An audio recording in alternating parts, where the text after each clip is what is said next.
राम राम। उन दिनों की बात है जब मैं थोड़ा सा भक्ति में नया था और गुरुजी से एक प्रकार का लगाव मुझे हो गया था। जब भी समय मिले मैं गुरुजी के पास जाकर बैठता था, जब भी समय मिले गुरुजी के पास जाकर बैठता था। अब वहाँ पर कुछ लोग आते थे गुरुजी से मिलने के लिए। कुछ किसान थे, कुछ नौकरी पेशा थे, कोई धंधे वाले थे, कई लोग आते थे उनसे मिलने के लिए। तो मैं, अगर वो लोग आए तो मैं बैठे रहता था। लोग गुरुजी उनसे बात करते थे, उनकी बातें होती थी। कुछ अगर रहा तो गुरुजी मुझे कहते थे कि ऐसा करो वैसा करो, और फिर उनका काम होने के बाद वो चले जाते थे। फिर मैं गुरुजी से ज्ञान चर्चा करता था। एक बार की बात मुझे याद है कि कोई एक व्यक्ति था, वो आया और कुछ बातें गुरुजी से कही उसने। मुझे साफ साफ दिखाई दे रहा था कि ये व्यक्ति झूठ बोल रहा है ना। जो, क्योंकि उनको मैं भी जानता था, गुरुजी भी जानते थे, सभी मैं जानते थे, लेकिन उसका जो बर्ताव था तो उस पर से मुझे लग रहा था कि ये झूठ बोल रहा है। उसका कोई माया का काम था, कुछ पैसे चाहिए थे। तो कोई एक 20 मिनट के बाद मीटिंग हमारी हो गई और गुरुजी ने मुझे कहा कि एक काम करो, उसको पैसे दे दो शानू भाई।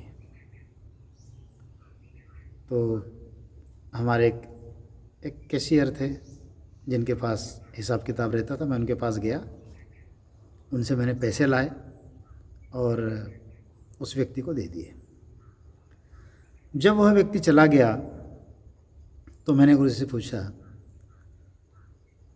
मतलब बोला देखो, मुझे तो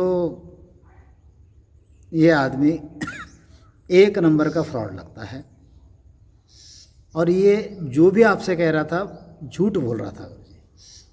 आपने उसको मदद नहीं करनी चाहिए थी, आपने उसको पैसे नहीं देने चाहिए थे। गुरुजी ने थोड़ी देर आंखें बंद कर दी, फिर आँख खोलकर हंस दिया और कहने लगे, शानू भाई आपकी उम्र क्या है? तो मैंने बता दी। बोले मेरी उम्र कितनी है? गुरुजी तो मेरे से 10 साल से 15 साल से बड़े ही थे। तो गुरुजी ने कहा कि देखो, जो चीज़ आपको समझ रही है, क्या मुझे नहीं समझ रही? क्या वो झूठ बोल रहा है ये मैं समझ रहा हूँ, लेकिन पता नहीं कि वो किस मजबूरी में झूठ बोल रहा है।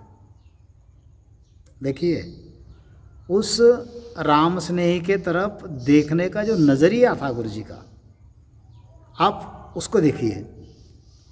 मुझे गुरुजी ने कहा कि वो झूठ बोल रहा था, वो राम स्नेही है, वो भजन करता है, बिल्कुल सही है, ये सारी बातें सही है।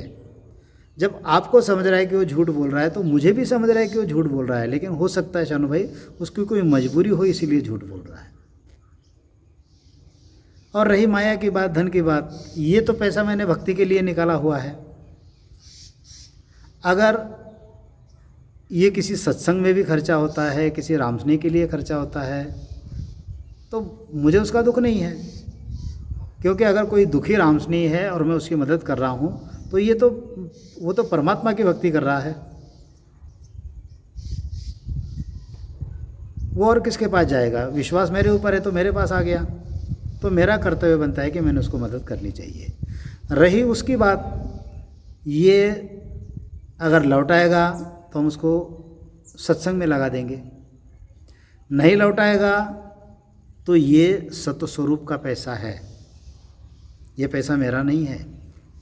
ये जो धन है ये मैंने सत्स्वरूपी सत्संग के लिए मैंने बाजू में रखा है। अगर वो नहीं लौटाता है तो उसको अगले जन्म में आके ये पूरा धन सत्संग में लगाना पड़ेगा, उसको वापस एक जन्म आना पड़ेगा। अगर वो झूठ बोल रहा है वह वापस नहीं करता है, और उतना ही नहीं, उसको 1000 गुना ज़्यादा उसको लगाना पड़ेगा। लेकिन आज जो स्थिति है उस स्थिति में से उसको निकालना ये मेरा कर्तव्य है। मैंने मेरा कर्तव्य कर लिया, अब उसने उसका कर्तव्य करना चाहिए कि उसने ये लौटाना है या नहीं लौटाना है, क्योंकि ये सत्स्वरूप का धन है, ये मेरा नहीं है। तो सत्स्वरूप किसी ना किसी तरीके से उसको हिसाब तो करेगा ना करेगा, नहीं करेगा तो माफ़ कर देगा, माफ़ करेगा तो मैं तो सत्स्वरूप से बड़ा नहीं हूँ। अगर परमात्मा माफ़ करता है तो मैं भी माफ़ कर दूंगा उसको। हमारे मन में दया होनी चाहिए। सामने वाला कितना भी छल करता है, कपट करता है, हमको समझ रहा है, लेकिन अगर वो रामस्नेही है, अगर वो भजन करता है, रेगुलर आपके साथ में है, कुछ मजबूरी में अगर कुछ करता है, तो उसके उतने अवगुण के तरफ हमने ध्यान नहीं देना, नहीं तो एक अच्छा व्यक्ति टूट जाएगा। हो सकता है हमने नहीं दिए, बाहर से कहीं ब्याज से पैसे लेगा, फिर उसके लिए और कहीं 4 जगह मेहनत करेगा, उतना भजन कम होगा, और किसी से झूठ बोलेगा, और उसको देने के लिए किसी तीसरे से देगा।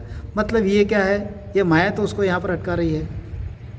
और ऐसे माया में से अगर हम उनको नहीं निकाल सके तो और कौन निकालेगा। तो इतनी बड़ी सीख जो है छोटे से उदाहरण में से गुरुजी ने बता दी कि देखो किस प्रकार से जीवों को यहाँ पर उनसे बर्ताव संतों का कैसे होना चाहिए, जीवों के प्रति दया कैसी होनी चाहिए, उसका प्लस पॉइंट हमने कौन सा देखना चाहिए, उसके माइनस पॉइंट हमने कैसे छोड़ देने चाहिए, और हमारी भी इन्वेस्टमेंट जो है या हमारा भी जो धन है वो गलत जगह नहीं जा रहा है, इतना भी हमने ध्यान उसमें रखना चाहिए। तो ऐसी कई बातें हैं, कई यादें हैं जो जुड़ी हुई है, और उनको भूल नहीं सकता। मैं आपसे इसलिए शेयर करता हूँ कि ऐसे प्रसंग आप लोगों के भी जीवन में आएंगे। जब आप कार्य करोगे, जो भी कार्य करता है, भले ही कोई भजन करके निकल जाएगा, कोई कार्य करेगा, तो जो कार्य करेगा उनके जीवन में ऐसे प्रसंग आएंगे। ऐसे प्रसंगों से हमने किस प्रकार से बचना है और कैसे उनको फेस करना है, इस बात को सामने रखते हुए मैं यह आपसे शेयर कर रहा हूँ।